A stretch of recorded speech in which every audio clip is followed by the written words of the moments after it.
instantly. Amen. And they start to be enticed.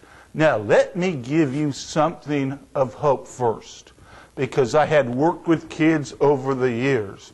For those who say everyone falls away, that is a lie. I worked too long with kids in youth ministry and teaching at a Christian school. Let me tell you something. They all don't drift away.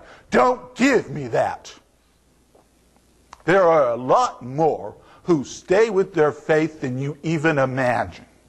When people say everybody's doing it, they only mean their small group of friends that are influencing them. That's what they mean by, well, everyone's doing it. Parents, keep that in the back of your mind. Remember your childhood. You know it to be true. It is just that group of people that's influencing them. It isn't everybody. Hold hope.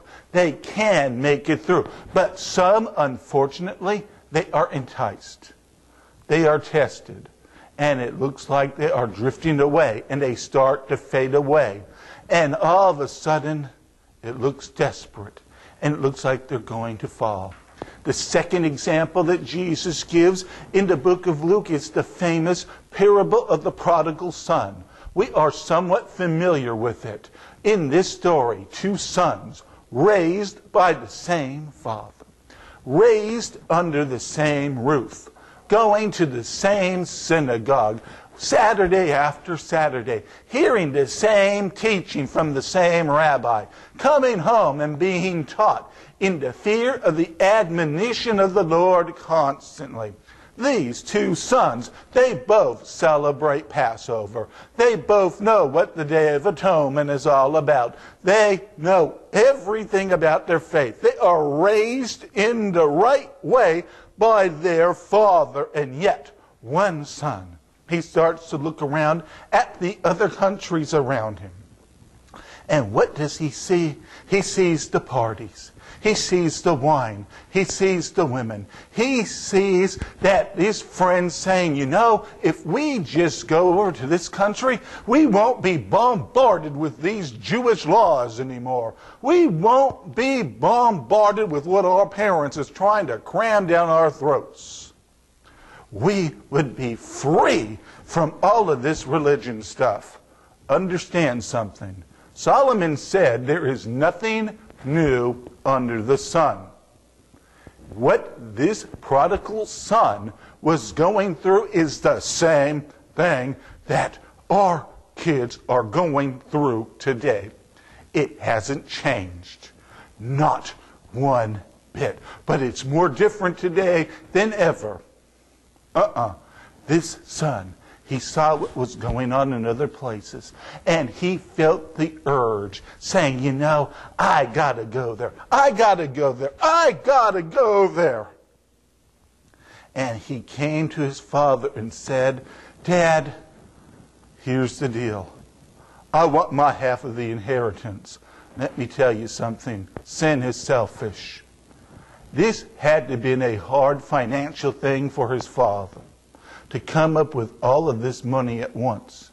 But this son, he just wanted to leave. That bad that he didn't care if it hurt his father. Emotionally, financially, he just didn't care.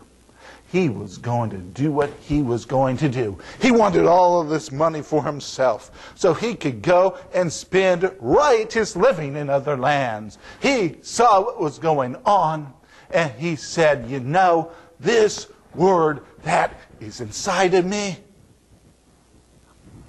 there's nothing to it. I want to go and have fun. I want to go and enjoy myself. So he did. His father, standing by the gate, watching his son leave, standing there as long as he could see them. The love of the father, yet knowing that the future that his son held was as good as death.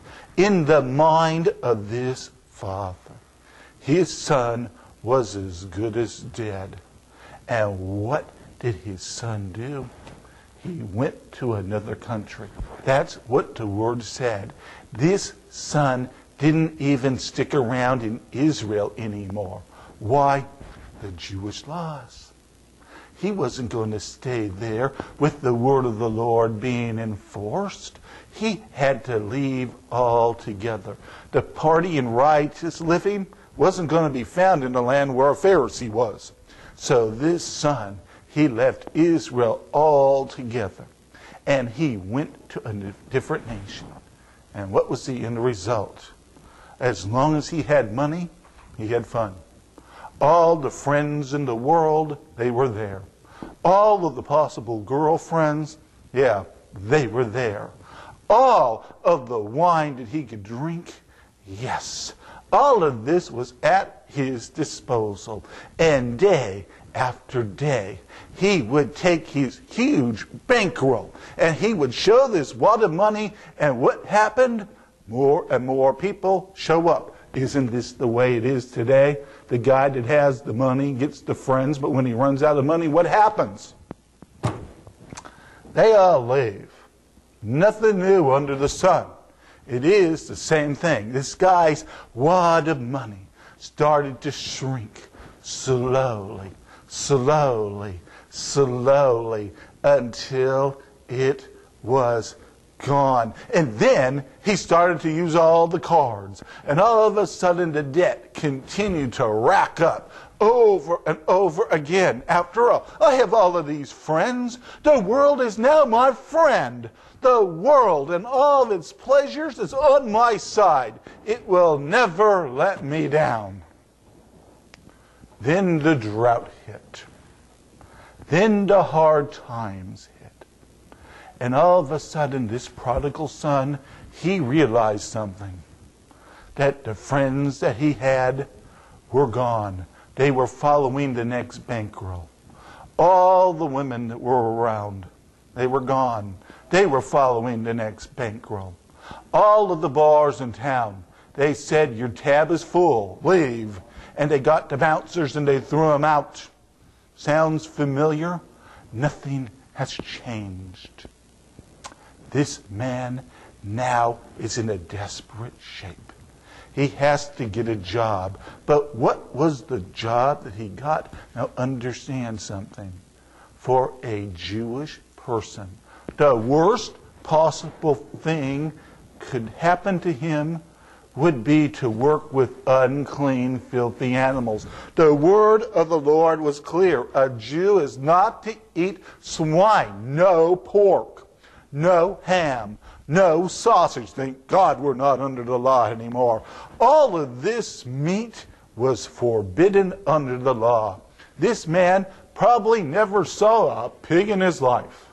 Yet what was the end result? He was now working in a pig farm, in the slop with the dirty, filthy animal that the Lord told Moses never to eat. And this man in this pig pen, in this slime, is now reduced to the worst possible situation a Jewish man could be in. But isn't sin like that? We see it today. Those who followed the path of the world, yes, they were in church. They heard that same teaching. They heard the same sermons that everyone else did. You